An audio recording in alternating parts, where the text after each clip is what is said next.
বন্ধুরা, আজকে ভিডিওতে আলোচনা করব হঠাৎ উন্নতির যোগ নিয়ে। হাতের এমন কোন চিহ্ন, বিশেষ চিহ্ন বা বিশেষ রেখা যেগুলো থাকলে আপনার জীবনের যে কোনো পরিস্থিতিতে থাকুন না কেন হঠাৎ উন্নতি শুরু হবে। তো প্রথমে আমি বেসিক যে ফিচার্সগুলো হাতের বলে দিই, যারা নতুন তাদের সুবিধার জন্য, আর যারা জানেন তারা একটু স্কিপ করে পরের অংশটা দেখুন। দেখুন, প্রথমে হচ্ছে হাতের প্রধান রেখাগুলো দেখে নিন। এটা হচ্ছে জীবন রেখা। প্রত্যেকের হাতেই 19-20 থাকবে, সেটা একটু কার্ভ হতে পারে বা সোজা হয়। তো এটা হলো লাইফ লাইন বা জীবন রেখা। এরপর হচ্ছে মস্তিষ্ক রেখা, এখান থেকে শুরু হয় মস্তিষ্ক রেখা। এটা হাতের একটা অন্যতম প্রধান রেখা। আর একটা হচ্ছে হার্ট লাইন বা হৃদয় রেখা।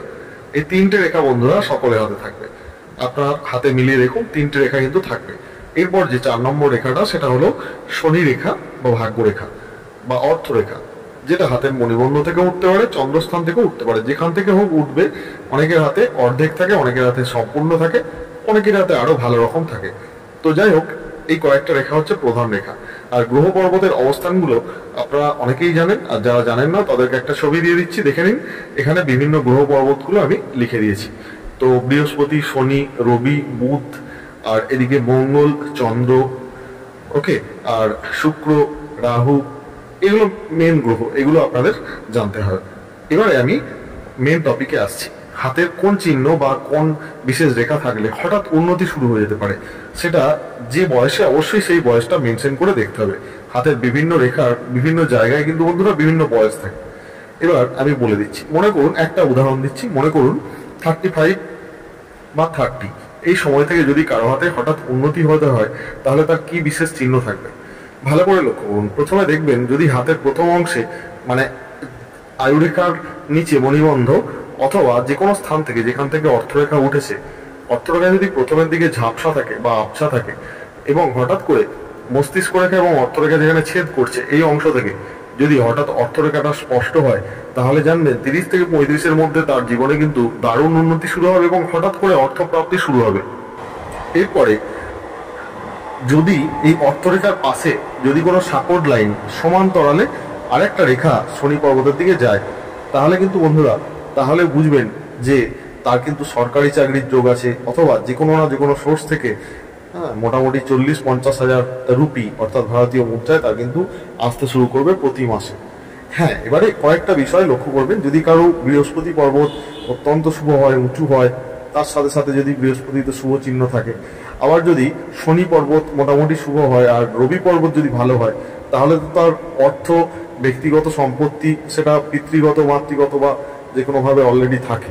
কিন্তু আমি এখানে কেরিয়ারের কথা বা যে কোনো সূত্র থেকে অর্থ আসার কথা বলছি। তো এটা গেল 1 নম্বর সাইন। 2 নম্বর যে সাইনটা লক্ষ্য করবেন, রবি রেখা কারো যদি ডবল থাকে, রবি রেখা ডবল থাকে, লম্বা হয়, তাহলে কিন্তু যে কোনো না যে কোনো সময় হঠাৎ করে তার অর্থ আসতে শুরু করবে। অর্থ, গাড়ি, বাড়ি, যে কোনো না যে কোনো সময় কিন্তু হঠাৎ করে আসবে। এটা হচ্ছে অর্থ প্রাপ্তির একটা বড় সিম্বল। এবার রবির পর্বতের দুদিকে যদি কারো উত্তল ভরাট হয়ে থাকে, ঠিক আছে, তার সাথে বুধে যদি দুটো এরকম ছোট রেখা থাকে, বুধের রেখা, বিবাহ রেখা কিন্তু এক নয় বন্ধুরা, গুলিয়ে ফেলবেন না। বুধের রেখা যদি থাকে দুটো ছোট ছোট বুধ পর্বতে, তাহলে কিন্তু তার যে কোনো দিন হঠাৎ করে অর্থ আসতে শুরু করবে। এরপর 3 নম্বর যে সাইনটা বলবো, সেটা লক্ষ্য করবেন চন্দ্র পর্বতে।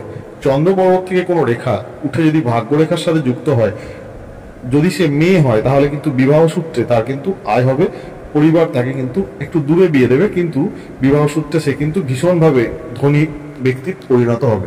ওকে, এটা গেল মেন একটা সাইন।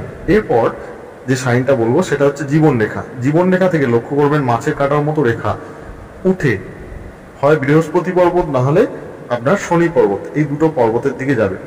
যে বয়স থেকে যাবে সেই বয়সে কিন্তু হঠাৎ করে উন্নতি শুরু হবে এবং অর্থ, ধন, সম্পদ, প্রাচুর্য বৃদ্ধি পাবে। এইগুলো ছিল মেন সাইন। এছাড়া বন্ধুরা, যদি কারো হাতের রাহু রেখা, রাহু অঞ্চলে যদি রাহু রেখা না থাকে, বা যদি রাহু অঞ্চল ভরাট হয়, উঁচু হয়, তাহলে কিন্তু বন্ধুরা সে হঠাৎ করে রাতারাতি বড়লোক হয়ে যেতে পারে, বা তার কিন্তু কিনে রাখা বিভিন্ন জিনিসের দাম বেড়ে যেতে পারে, সেটা জায়গা হতে পারে বা যে কোনো সামগ্রী। রাহু কিন্তু শেয়ার ফাটকা থেকেও টাকা দেয়। তো এই ছিল কয়েকটা মেন লাইন, ঠিক আছে। যদি আপনাদের হাতে এই লাইনের বাইরেও কিছু সাইন থাকে, যেমন মৎস্য চিহ্ন বা ত্রিভুজ চিহ্ন, এরকম ধরনের চিহ্ন, সেগুলো অবশ্যই কমেন্ট করে জানাবেন। ওকে, আর ভালো থাকবেন যারা ভিডিওটা দেখছেন। আবার নতুন ভিডিও দেখা হবে। ধন্যবাদ। আমি ছিলাম আপনাদের বন্ধু অ্যাস্ট্রোলজার ঘোষ।